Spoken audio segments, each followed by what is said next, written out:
Today, I want us to talk about a subject that I'm sure that maybe it's been on your mind somewhat.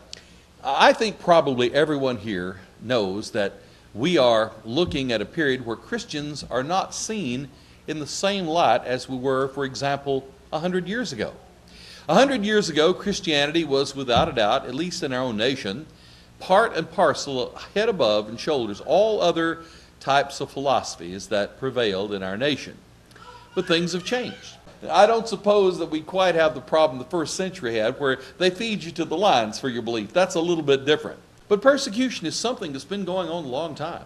In fact, Jesus in the Sermon on the Mount, which David said is some of his favorite writing, and I'm using all of our verses today from the NIV, blessed are those who are persecuted because of righteousness, for theirs is the kingdom of heaven. Blessed are you when people insult you, persecute you, and say all kinds of evil against you because of me. Rejoice and be glad, because great is your reward in heaven. For in the same way they persecuted the prophets that were before you. Jesus knew that there were going to be some hard times. And just as we remember that scene where Jim Caviezel plays Jesus in The Passion of the Christ, we know that Jesus himself knew there'd be times where his followers would be mistreated for their faith, just because they believe in Jesus, no other reason, and because they're preaching in the name of Christ. But at least we're not being beaten like Jesus was beaten with many stripes, but at least in our own nation. But no one knows what the future may hold. Few of us expect in our current setting to expose us to such misery physically, although each of us realize it is a possibility. Now, I think you'd agree with me that this is probably not the worst of all ages for persecution. I mean, we're not being thrown to the lions. We're not being cut apart by gladiators. We're not being boiled in oil like the Japanese did to some early missionaries that came there in the 15th, 16th century. We realize there are things that could happen to us that are a lot worse.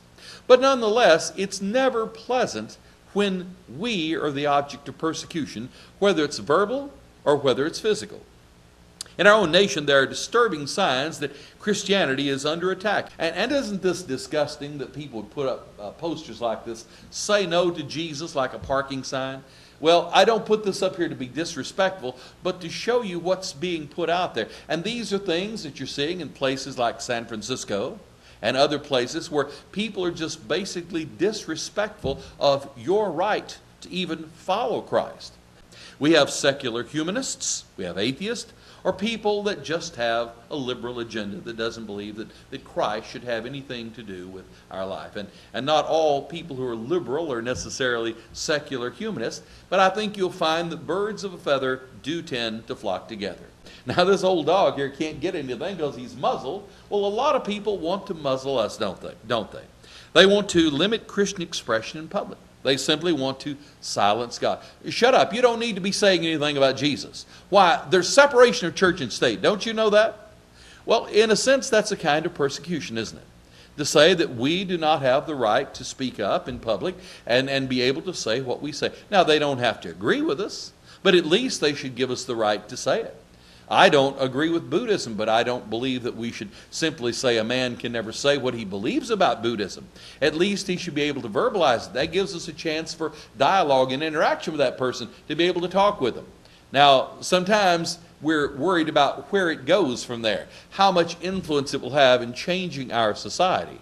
But nonetheless, I think we all agree that being silenced is not what we want. You remember when they tried to tell the apostles in Acts, don't preach Jesus? What was Peter's reply? We must obey God rather than men. Now, there are agendas in our public schools that are contrary to Christian values.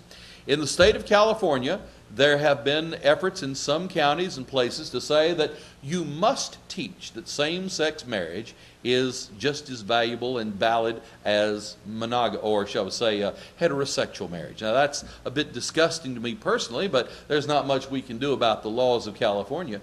But I think you know that there are efforts to try to make that so in every state. And again, once again, it's the tyrannical will of the minority being forced upon the majority. And I think we realize that amounts to persecution. You say, oh, you're really gone over the top of this one, Brother Cotham. No, I don't think so. You know these guys, John Dillinger, Al Capone, Osama bin Laden. Wouldn't it be a shame one day that if we saw, a wanted poster, you're a preacher for preaching about the immorality of same-sex marriage, and what's your reward? Well, the government won't tax your church contributions. That's your reward, You think it can't happen. You think it's unlikely. Don't hold your breath. There have already been congressmen that have proposed it in the House of Representatives, that you be fined or jailed for speaking about this subject in public. Again, you see, guys like Billy Graham that get up, what would they have said if they were confronted with something like that? Are they in the same categories as these people? Would you be in the same category? Well, again, I think you would agree that should it come to that, it would be like persecution, wouldn't it? And then there are the constant attempts by other organized religions to put Christianity on the sidelines. And you know which ones we're talking about. The one that you see here is the fastest growing religion in the United States right now. I'm talking about Islam, and I don't mind mentioning it. Again, we do not ourselves object to people voicing their beliefs, but remember, Islam doesn't believe in toleration. It doesn't believe in sharing the stage with other people. And if you read the Quran, there are many, many verses that clearly tell us that they should make war upon Christians. In fact, there's one verse in one of the surahs of the Quran, I can show it to you, you've got it underlined. I believe it's Surah 2, verse 53, that says, make waste of Christians, make war on them. They're not the friends, basically, of Islam. So you see, if that's practiced by Sharia law, that is pure Islamic law, then Christians tend to be persecuted and put on the sidelines. Now, you're looking at a page here. This is actually from Codex Sinaiticus in the British Museum. And what did these three verses mean when Jesus said, rejoice in persecution? Well, he said, those who are persecuted for righteousness. What's righteousness? Well, isn't righteousness defined by God as the truth, the act of obeying God himself? What good is righteousness if we simply acknowledge it, but don't practice it? It is also embodied in Christ's sacrifice, and this we must not forget.